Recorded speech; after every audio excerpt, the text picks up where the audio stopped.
Hi guys, welcome back to another vlog. So, it's our last full day here in South Korea. And for today's video, ipapakita ko na sa inyo guys lahat ng mga binili natin dito sa South Korea. Bilisan lang natin guys kasi alauna na.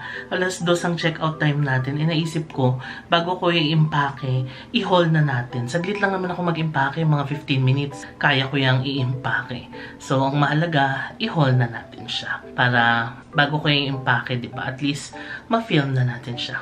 Okay, simulan na natin guys ang ating Korea shopping haul. Number 1, yung mga binili natin sa Olive Young. Nasira na yung paper bag kasi umulan nung time na pumunta tayo doon. May libreng gift si Olive Young. Ano to? Buksan natin guys. Yan, dapat ganito yung sticker. Pag tinanggal mo, hindi kumakapit sa maleta. Wow, ang dami namang regalo ng Olive Young. Meron silang shampoo, cleansing oil, tapos bicolor, ano to? Tapos, ano ba to? Nose pack. Wala, ang dami. Deep clean pores. Tapos, soothing toner. Yan guys, ang dami. Biruin nyo, libre lang to ng Olive Young. Dahil grand opening pala nila. Kaya, nabigyan tayo. Ayan. Next na binili natin sa Olive Young is itong moisturizing lip balm. Classic Carmex siya. Long-lasting relief for dry, chapped lips. Number 1 daw siya guys. And alam nyo, sa lahat ng tinry kong lip balm, kahit yung sa Japan, ito yung pinaka-okay na nag-work sa akin. Kasi tinatry ko rin yung Lucas Papaw. Hindi siya nag-work sa chapped lips ko talaga. Pero ito guys, ayan o. All throughout the travel natin dito sa Korea, ito yung ginamit ko. And ang ganda niya. Nag-work talaga siya sa akin perfectly. So, bumili ko ng 1, 2, 3, 4. Bali 4. Tapos, meron akong isang binuksan na ginagamit ko na.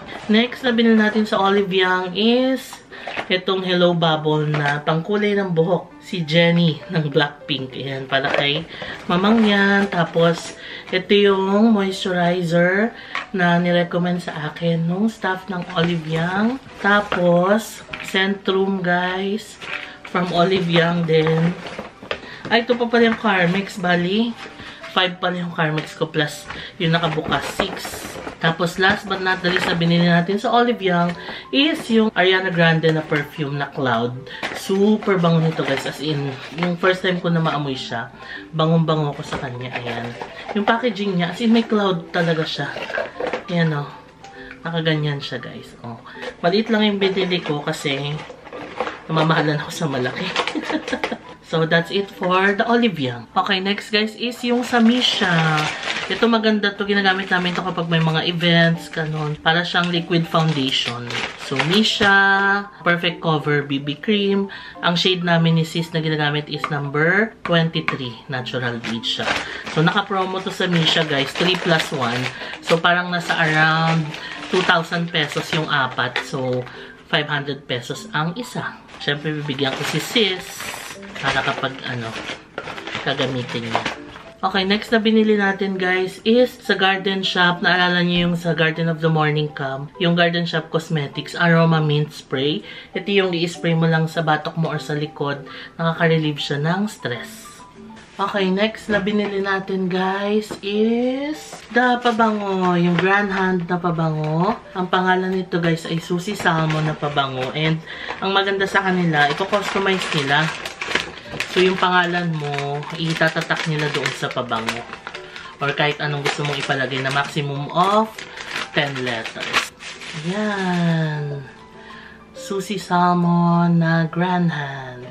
Nilagay ko JM Heart. Next items is itong pouch na Sea and Blue. Yan, bibigay ko sa tita ko to kasi favorite niya ang Sea and Blue. Next na binili natin guys is yung sa M Playground. Men and women of all ages. Everyone's favorite clothes. Ayan. Ang maganda dito. Uy! Sorry, pinatong ko lang kasi sa unan. So, it's kinda unstable. Yan. Ang maganda dito sa M Playground, guys, mga plus size siya na damit. So, meron tayong beige na pants dito na Korean pants. Ganda nito, guys. Tapos, this t-shirt. Kulay white na shirt. Ayan o, simple lang siya. Tapos, ito yung tatak niya sa likod. Never stop. Tapos, white na shirt ulit. Simple lang din. Ayan. Next is button down na polo na Korean style. Yung manipis lang siya, guys. Ayan. Ayan siya, oh. So, maganda siyang suotin kasi Korean style. Anyway, makikita nyo na lang yan pag sinuot ko, guys. Tapos, polo din na black ulit na Korean style. Ayan. Oh, diba? Next is polo ulit na kulay parang blue na gray. Ayan. So, isang style lang siya. Tapos, kumuha na ako ng iba't ibang colors. Yan. Ang ganda, diba? So, ulit, sa playground. Ito naman ay polo ulit na kulay brown na may stripe. Ganyan. Okay, next is polo ulit. Kasi guys, alam nyo, minsan lang ako makakita ng ganyang store na ang dami kong nabibiling kasya sa akin. Kaya, ayan. Bumili talaga ako. Ito ang ganda ng style niya kasi may lining siyang color white. So, maganda siyang suotin. Ayan o. No? Tapos, next is itong pants na parang cream. Ayan. Stretchable siya, guys. Tapos, kasyang-kasya sa akin yan. Maganda yung fit niya. Sinukat ko na siya. Tapos, next, pants ulit na color gray. So, meron tayong cream. Kumuha din ako ng gray. Ayan siya, guys. Ang ganda ng tela niya. Malambot. Tapos, pants ulit na beige or cream. Pero mas malambot yung tela niya. Yung Korean style na pants. Pants ulit na black. Ayan yung tela niya, guys. Malambot din. Tapos, pants ulit na gray. So, iisa lang yung style niya, pero iba't ibang kulay yung kinuha ko. So, that's it for the M Playground. Okay, next guys, last but not the least na tayo, yung mga binili natin kanina sa Korean Mart and sa 7-Eleven. So, ito muna mga drinks. Ice Vanilla Americano, Ice Hazelnut, Ice Caramel Macchiato, Ice Vanilla Americano. Tapos, this one ay strawberry juice.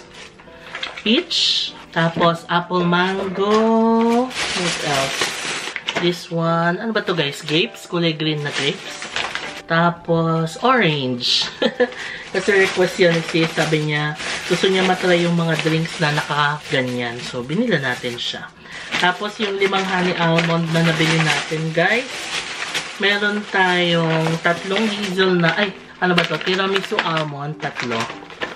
Sa lahat ng flavors na natikman ko, guys, ito yung pinaka-nagustuhan ko. Kasi, masarap siya. Para siyang yung binibili natin sa Salon de Royal sa Kyoto, diba? Pero ang kinaibahan nun, pecan nuts yun. Ito, almond nuts siya.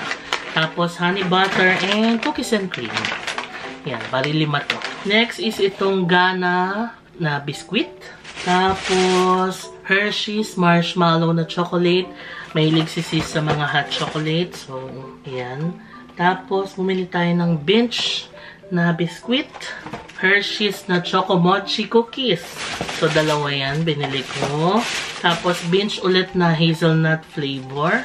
Tapos, Oreo. Bumili din ako ng Oreo, guys, na chocolate coated and sa pang Oreo. Tapos, yung Maxim na coffee. And then, ito, hindi ko alam to. Ano ba to? Butter waffles, guys. Ito, wala siyang English name. So, ayan. Parang biscuit din siya na may marshmallow sa loob. Parang gano'n. Tapos, 2 cranky yung binibili natin sa Donkey. So, that's it guys for the Korean shopping haul natin. Kaunti lang naman yung nabili natin and hindi naman talaga siya ganun kamahal guys. So, ayan. Ang kalat na. Ayan. Nag-upload kasi ako ng vlog guys. So, kaya nandyan yung laptop. So, anyway, that's it for the Korean haul, guys. Sana nakakuha kayo ng idea, no? Ano ba yung mga okay na bilhin? So, bahala na kayo kung gusto nyo bilhin din itong mga pinagbibili natin. Ang key takeaway is, number 1, magandang bumili ng mga damit sa Hongdae, lalo na kung plus size ka, doon sa M Playground. Number 2, sa Korea Mart, pwede kayong bumili ng mga biscuits, although yung mga noodles doon, ramyun, and yung mga mabibili pa doon, eh, meron na sa Korean Mart sa atin. So, kaya more on biscuits na lang binili ko. Number 3, sa Buff, bumili kayo dun guys ng mga almonds. May mga free taste siya, kaya okay na okay. Number 4, yung Grand Hand guys. Try nyo din kasi ang bango talaga ng mga perfume nila. Tapos, ipapersonalize pa nila yung bottle nyo. Tapos, dito sa Myeongdong, maraming cosmetics, makeup. Kung gusto nyo rin nung pang chap lips, yan guys. I highly recommend yung nabili natin kasi nag-work talaga siya sa akin. Pero hindi ko alam kasi depende yan. Maaring nag-work siya sa akin, pero baka hindi rin siya mag-work sa inyo. So, try nyo na lang din. Pwede kayong bumili ng isa, try nyo dito, tapos kapag nag-work sa inyo, edi bumili kayo ng marami, diba? Nagmamadali ako magsalita, guys, no? That's it for our Korean haul. Sana nag-enjoy kayo, guys. Nagmamadali na ako kasi na oras na.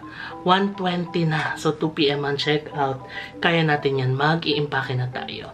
So, maraming salamat, guys. And sana nag-enjoy kayo sa Korean shopping haul na ito. And mag-i-impake na tayo. We'll head to the airport in a bit. Thank you for watching and I'll see you on the next one. Bye!